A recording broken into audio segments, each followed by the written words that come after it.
Titularisation, ces conditions, plan d'urgence pour l'éducation.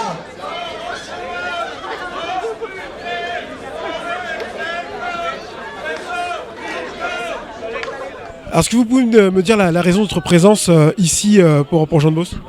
C'est en fait à cause des dégradations qu'on subit depuis des années pour notre travail, des profs qui sont absents et qui ne sont pas remplacés, des classes qui sont surchargées, qui ne nous permettent même plus maintenant de faire de la pédagogie différenciée, les salaires aussi qui chaque année sont diminués au fur et à mesure. Donc tout ça, ça explique la colère et puis en plus on n'arrête pas d'avoir des injonctions contradictoires sans arrêt qui nous disent comment il faut qu'on fasse notre travail, alors que lorsqu'on s'est engagé dans ce métier, c'était pour pouvoir bénéficier de notre liberté pédagogique, pouvoir faire, tout en respectant les consignes qui nous étaient données, mais pouvoir faire le métier de la meilleure façon possible. Et avec les conditions qui se dégradent, ça devient impossible, quoi.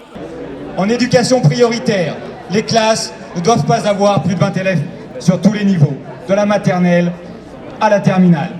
Hors éducation prioritaire, nous voulons travailler dans des classes de 24 élèves maximum. Est-ce que vous pouvez nous préciser la raison de votre présence ici aujourd'hui ?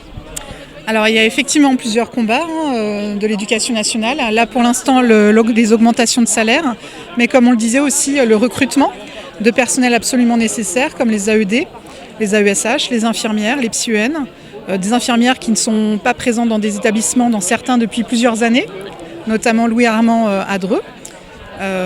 Voilà. Et puis on parlait aussi des enfants en situation de handicap avec le manque d'AESH, mais aussi les problèmes de transport qui ont été soulignés dans notre discours tout à l'heure, effectivement. Bon, pour les personnes qui n'étaient pas présentes, au niveau des transports, vous avez parlé de prestataires extérieurs qui ne remplissaient pas ces fonctions. Oui, en fait, il y a eu une grosse difficulté. Donc un prestataire qui a été choisi, alors si j'ai bien compris, par la MDA. Et en l'occurrence, là, une désorganisation au sein de l'entreprise privée qui doit ces prestations, avec des enfants qui n'ont pas pu faire leur rentrée, qui n'ont pas été emmenés dans leurs établissements scolaires. Est-ce que toute cette désorganisation date depuis longtemps ? Est-ce que vous avez le sentiment d'être entendu au fil des années ? Alors concernant les transports, c'est particulier à cette année. Enfin, cette année a été très compliquée. Cette rentrée, comme on disait, ça n'est toujours pas en place aujourd'hui. Il y a encore des difficultés. Après, les conditions générales, elles se dégradent d'année en année. Nous, on a perdu tous nos 8 groupes sur toutes les matières, sur tous les niveaux dans le collège où je travaille, donc à Dreux. Est-ce que vous avez le sentiment que la période actuelle post-présidentielle est le meilleur moment pour passer des revendications et d'être entendu ? Oui.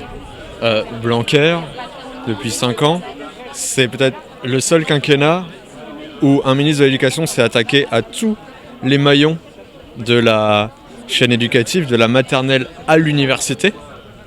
Chacun à tour de rôle, différemment, pour éviter qu'on soit tous unis en même temps. Et du coup, c'est très malin de sa part.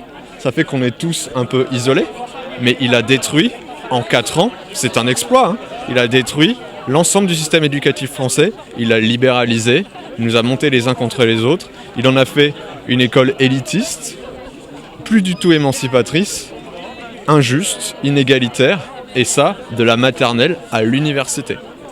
pour nos salaires, augmentation, pour les précaires, titularisation, Blanquer, c'est sans condition, plan d'urgence.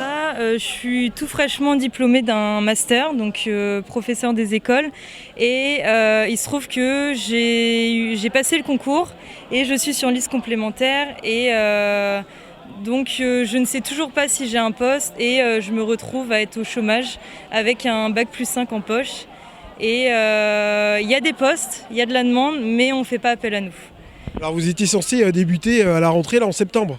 Alors si on avait fait appel à nous sur la liste complémentaire, oui, on aurait pu être en classe dès septembre, dès le 2 septembre. Mais il se trouve qu'ils préfèrent recruter les contractuels qui sont des personnes comme vous et moi, mais juste en CDD en fait. Et quelle réponse on vous donne aujourd'hui à cette absence de réponse, de retour ? Alors, on ne recrute pas les listes complémentaires parce que ça coûte trop cher à l'État.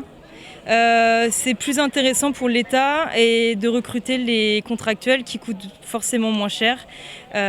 Donc voilà, donc la conséquence c'est que je vais devoir repasser le concours malgré un master en poche et j'ai pas vraiment de solution pour cette année en fait.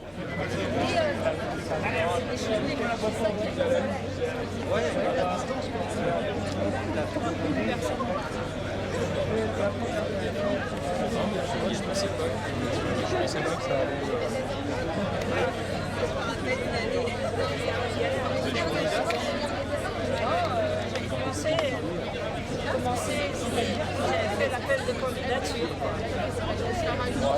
Mais c'est ça.